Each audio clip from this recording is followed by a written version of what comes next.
সকালে ঘুম ভেঙেই ভাবি আজকে কি রান্না করব। তো এটা আমার মতো গৃহিণীদের অনেকেরই চিন্তা থাকে যে সকালবেলায় যাদের প্রতিদিন রান্না করতে হয় তাদের ঘুম ভেঙেই চিন্তা হয় আজকে কি রান্না করব। তো নমস্কার বন্ধুরা, আমি শ্রাবণী আবার চলে এসেছি নতুন একটা ভিডিও নিয়ে। তো সকালবেলায় ঘুম ভেঙে ফ্রিজ খুলে দেখলাম ফ্রিজে কতগুলো রুই মাছের পিস পড়ে আছে। ভালো মাছের রুই মাছ দিয়ে পাতলা করে আলু ফুলকপি দিয়ে একটা ঝোল করে ফেলি। আর এই আলু ফুলকপি দিয়ে মাছের ঝোল আমার ছোট থেকেই খুব ভালো লাগে। ছোটবেলায় আমি আমার ঠাকুমাকে দেখতাম তরি তরকারি যখন কাটতো এত সুন্দর সমানভাবে কাটতো। আমি অতটা সমানভাবে কাটতে পারি না, তবু চেষ্টা করি যেন প্রতিটা সবজি সমানভাবে কাটতে পারি। আর এখানে লঙ্কাগুলোকে মাঝখান দিয়ে চিড় দিয়ে দিয়েছি। তো তেলে মাছগুলোকে আগে একটু কড়া করে ভেজে নেব।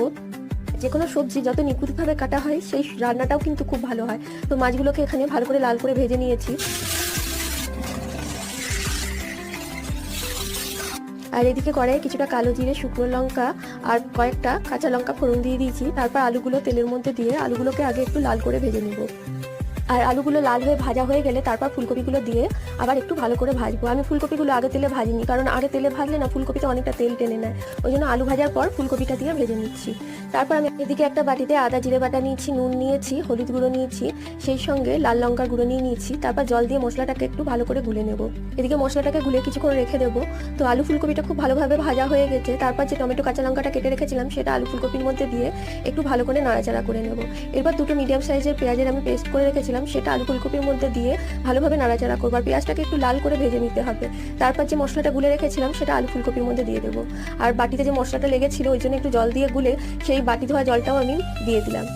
আর এই রান্নাটায় কিন্তু একদমই রসুন পড়বে না। আর এই রান্নাটা কিন্তু খেতেও খুব ভালো হয়। তো পাশের গ্যাসে কিছুটা জল গরম করে রেখেছিলাম। মশলাটা যখন খুব ভালোভাবে কষা হয়ে গেছিলো তখন গরম জলটা আলু ফুলকপির মধ্যে ঢেলে দিলাম। এরপর আমাদের সবজিগুলো খুব ভালোভাবে সেদ্ধ হয়ে গেছে। একটু নুন কম হয়েছিল ওই জন্য একটু নুন দিয়ে দিলাম আর সামান্য একটু চিনি দিয়ে দিলাম। আর আমাদের মাছের ঝোলটা প্রায় কমপ্লিট হয়ে এসেছে।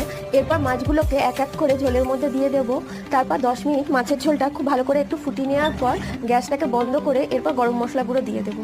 তারপর ঢাকা দিয়ে 10 মিনিট গ্যাসের উপর রেখে দেবো। গ্যাস বন্ধ করে আমাদের রুই মাছের আলু ফুলকপি দিয়ে ঝোল একদম রেডি। আর সত্যি কথা বলতে ছোটো থেকেই আমার আলু ফুলকপি দিয়ে মাছের ঝোল খেতে খুব ভালো লাগে। সেরকম তরি তরকারি কিন্তু আমার আর প্রয়োজন পড়ে না। তো মাছের ঝোলটা একদম রেডি হয়ে গেছে। আর আমরা তো মাছে ভাতে বাঙালি, তো মাছ ভাত হলে আর কিছুরই প্রয়োজন পড়ে না। আর মাছের ঝোলটা রংটাও কিন্তু খুব ভালো এসেছে।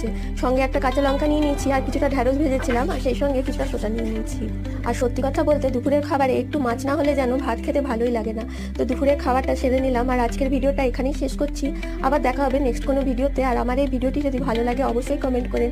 আর পাশে থাকার জন্য ধন্যবাদ বন্ধুরা।